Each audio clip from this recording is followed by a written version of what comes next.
Most important thing. Step two, if you guys noticed when we sat down here, excluding Tyler because he wasn't here, but so as soon as we sat down, what did I do? I went over what we were going to go through, right? So like, I put your mind at ease. Like I completely eliminated the uncertainty in which you guys are going to sit here, and spend your time with me at 6 o'clock at night. I gave you a brief overview of what we're going to do. And you're like, what's Shawn going to talk about today? How's this going to go? And by going over that, it's called take them to a safe island, right? It's like a sales 101 technique. So by doing that, you're eliminating the uncertainty on how the appointment's going to go, right? Like imagine going to a doctor, you're going in for surgery, and the doctor doesn't tell you exactly what's going to happen. You're going to be freaking out. So same thing when you walk into a listing appointment, right? Like whether it's a for sale by owner, whether it's expired, whether it's a referral. Again, it's creating the habit to create the systems that are going to help you succeed in the long run, right? Even in the short run. So, so we're going to pay them a compliment, right? Which is building rapport. We're going to take them to a safe island, and then from there, the next most important thing you could do at a listing appointment is ask them to go sit at the kitchen table. And I say the kitchen table because 9 times out of 10, where do you hang out in your house the most? Like at the kitchen table. That's where you have your talks. It's where that's where you sit with your family. Like it's an important place in people's homes. Kitchen table, dining room table. Sometimes I'll even ask like, hey, where do you want to sit? Where's the most comfortable place for you to sit? And they'll actually tell you, like, oh, let's go sit in the living room. Like so many times I've done listing appointments on people's couches, right? And so wherever the most important place is, 8 times out of 10 it's the kitchen table. And then once you actually go to the kitchen table, what that does is you've created rapport, right? You've complimented them, you took them to a safe island, you brought them to the kitchen table or the couch, wherever they're comfortable in going, where they like plan and like their life revolves around. Because there's, from a psychological side, that's where things happen, right? Like so many times I find myself in the basement talking about price, and I'm like, this deal ain't happening in the basement, right? And like you have to be okay with asking them, like, hey, can we go upstairs? Just go sit down at the table so I can go over some stuff with you. And sometimes you might be going with comms, sometimes you might be going with listing presentation, but by just keeping it general and saying, hey, do you have 10 minutes just to go over some stuff? They usually say okay. But what I don't like doing is walking around the house first, because what that does is that allows the seller to pretty much take control of the appointment, right? Because next thing you know, you're walking around with the seller, and the seller's like, yeah, we put these $12,000 golden nails on this stud, and like they start telling you all like the stupid stuff that makes their house worth so much money. When you bring them to the kitchen table or a place where like it's like their kind of safe space, you're meeting them on their level, right? And you could essentially kind of ply the appointment to how you want it to go. And then so when you're at the kitchen table or the couch, wherever their safe spot is, you can go over the listing appointment and how it's going to go again. Usually I like to kind of tell the people like, hey, I want to go over a couple things. I want to go over price. I just want to go over a marketing plan. Even if it's a for sale by owner, after they realize that we are not going there with a buyer.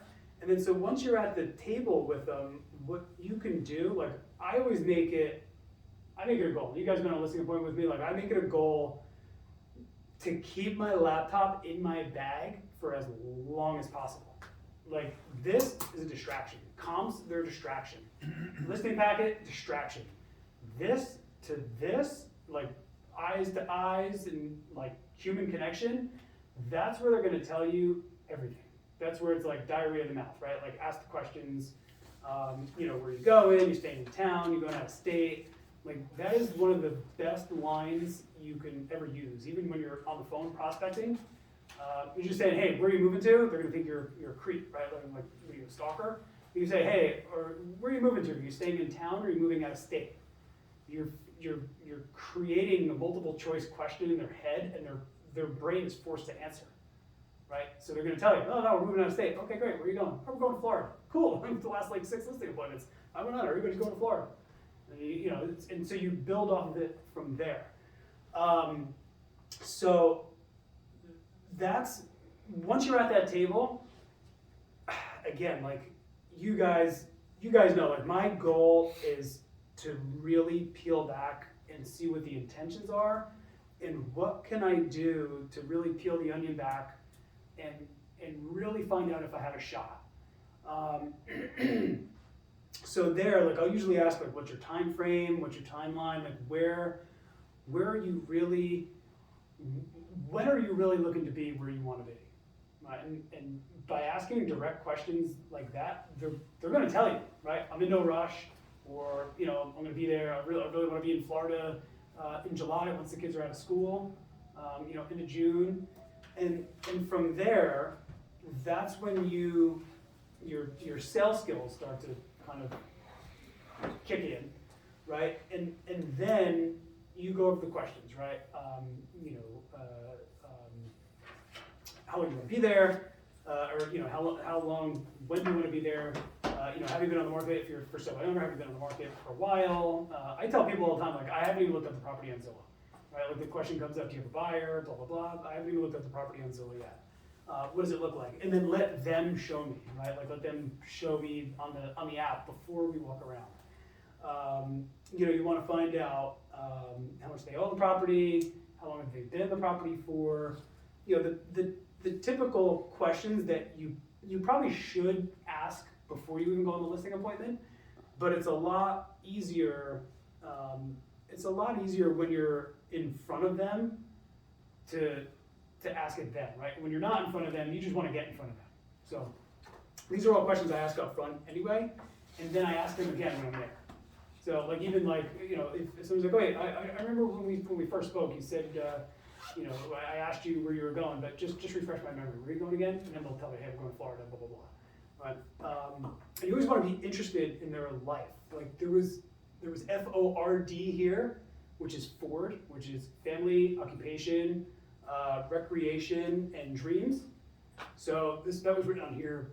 It was on here for like 3 days. Now it's gone. But so in bold, if you guys take bold, which I believe is coming back in person, hopefully, you'll find that they tell you to make a Ford sandwich, right?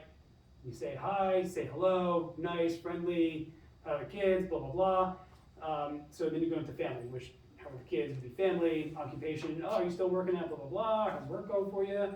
Then recreation. Hey, is little Johnny still playing football? How's it going? Blah blah blah. And then dreams, right? So dreams is like, you guys got any vacations planned or anything? And so you cap it with that. Same thing applies. It's a very standard kind of salesy kind of tactic. So remember that, Ford, family, occupation, recreation, dreams. That's definitely something to write down. Those are 4 talking points that will get people talking all the time. So, and so like one thing in my head, people are like balloons, right? Like if you try to like ply a balloon and move a balloon with air in it, what happens? Pop. Yeah, can't do it. You can't like move it, right? You let that air out, what can you do with the balloon? Move it around. Do anything you want, right? Make People are like balloons, bro. So make a little balloon toy. right. And so like right now, I'm like a balloon. I'm just letting all this air out, talking. But so when you have somebody across from you, you just keep asking the questions and they let the air out, they let the air out, they let the air out. So when you build that rapport in the beginning and you continue to ask these questions, you continue to build rapport. Like you anchor the rapport building with people by asking them questions. So especially around the Ford, family, occupation, recreation, dreams. So, so from there, after you get all the info, done any renovations, blah blah blah, did the bathrooms, you did this, and then you get a gauge for where they're at. And once you have a gauge for where they're at, there's a couple different things you could do. Me, I like to at least give it a shot to close them, right? And like the question, like, hey, what do we have to do to work together tonight? And then, what do we have to do to work together today? Right? And by asking these questions, they're gonna they're gonna tell you, right? And like, it's crazy that if you actually ask a person a question, they will give you the answer. And so you just have to be able to ask it with confidence, conviction, right? You have to be able to ask it, and you can almost ask it in a way where you know what the answer is, and you could kind of direct it from there. That's a whole nother level of psychological selling. So, if you guys haven't noticed, I'm big on psychology with this stuff. So if you're asking about the house, you know, they're telling you about the golden nails, the golden toilets that makes their house worth so much more money, like, you know, and then you tell them how crazy the market is, and you know, we're gonna go over the comps. I personally like to leave the comps towards the end. It's not, the process isn't followed 100% of the time. The start of the process, following the start of the process, the most of the time, that is what's going to get you the result. Like, Mikhail, when we were in Oakland, right, like, we didn't even walk through the house and the listing was signed. Yeah. Right, so like when I walk through the house, because the comps are the comps, the numbers are the numbers, like, you could make them go either way. They could be, you know, XYZ percentage higher, they could be XYZ percentage lower. But once we started asking that lady like direct questions, like, are you good to move forward? And she's like, yeah, we're good to move forward. And it's like, all right, cool. And like the key is having a listing paperwork all filled out if you think you got a shot, which I think we did, I believe. Yeah. She was So, right, and then by the time it was all signed, we're like, hey, maybe we should walk through the house and actually see what we're selling, right? And so, but at that point, it didn't even matter. It didn't even matter. Like everybody, a lot of people think like, walk through the house first, you know, get a feel for the house, and then do your presentation. You lose all leverage at that point because they've already showed you the house. And then what's the first thing when you walk through a house at a listing appointment, they show you the house, what's the first thing they ask you afterwards? Now that you've seen it, How much do you think it's worth?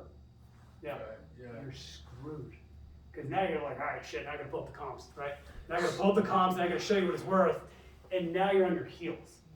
You lost total leverage, you're no longer in control of that appointment. So, and that's why bringing them to a safe island when you walk through that door, hey, this is what's gonna happen. They're like, okay, cool. So we're not even gonna talk about comps or look at the house until the end. Like, you're training them. So if they try to show you the house before you like have a chance to say, hey, where could we sit down? Would you still try to sit down with them? I would, yeah. Yeah. Yep, definitely. Say, hey, look, before we walk through the house, do you mind if we just sit for 5 minutes and just talk what your plans are and see if we're in alignment? Sure. Right? Like, Yeah, if they say no, it's if like they say no, I'm maybe saying, I don't all right, want to work for you yeah, anyway. maybe this ain't a good Yeah. match because it's just not, you know, it's not gonna work. And I've gone wood, man. Can you make exceptions? Sure. Like, are you friends with the people? Like, do you know you're gonna walk out with a listing? Yeah, like, you know, Ben Kinney's got the 1 minute listing appointment. You Google it, 1 minute listing appointment. He literally walks through a listing appointment and says, hey, is there anything other than price or commission that we need to talk about? Whatever he said. Is there anything other than price and commission that we need to talk about today that will get you to sign? And say, no, that's it. I said, okay, great. You want to just sit down and go through the comps? And that's it. Right? It's like, it's the 1 minute listing appointment or 15 minute listing appointment. And does it work? It does. You have to, you know, speak with conviction and speak with confidence, but, you know, very, very seldom are you walking into a listing appointment saying, hey, you know, I'm here for 5 minutes and I'm out. But it happens. That guy Juan, over in Bloomfield. Yeah. The dude redid the open house. I was there for 20 minutes. Like, I walked in there, I was like, hey brother, and like I talked to the guy 5 or 6 times before I got there.